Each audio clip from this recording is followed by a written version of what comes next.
सब गोटा के नमस्कार। और एक हम परिचन के गीत लगेलहुँ हैं तो सुना रहल छी। कोने नगरिया सो एलै दुई भैया हे धनुषिया बाले। कोने नगरिया सो एलै दुई भैया हे धनुषिया बाले।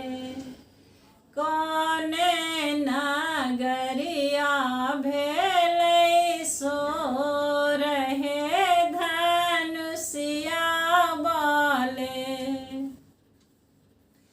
कोने नगरिया भेलै सोर हे धनुषिया बाले।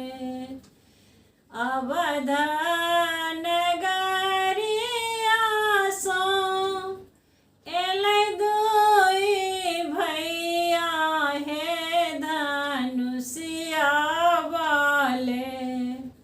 अवध नगरिया सो एलै दुई भैया हे धनुषिया बाले।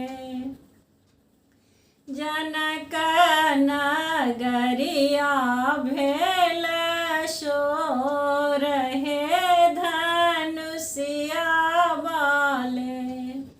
जनक नगरिया भेल सोर हे धनुषिया बाले। किनकर पुत्र किनकर जमैया हे धनुषिया बाले। किनकर पुत्र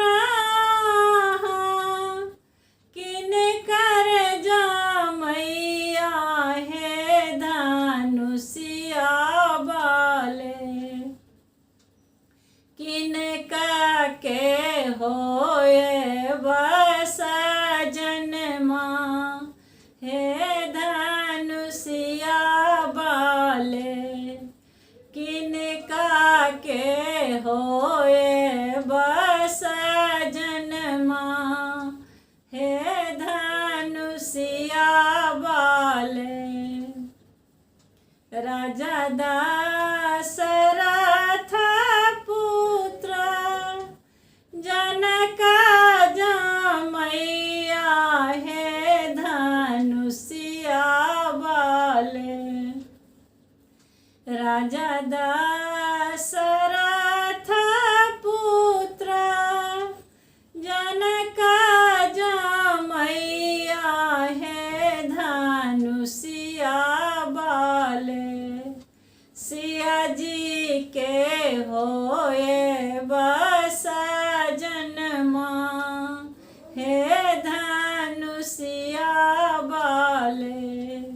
सिया जी के होए बस जन्मा हे धनुषिया बाले।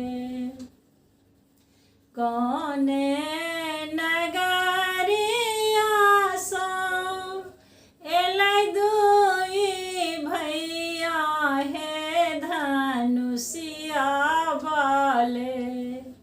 कोने नगरिया सो एलै दुई भैया हे धनुषिया बाले। कोने नगरिया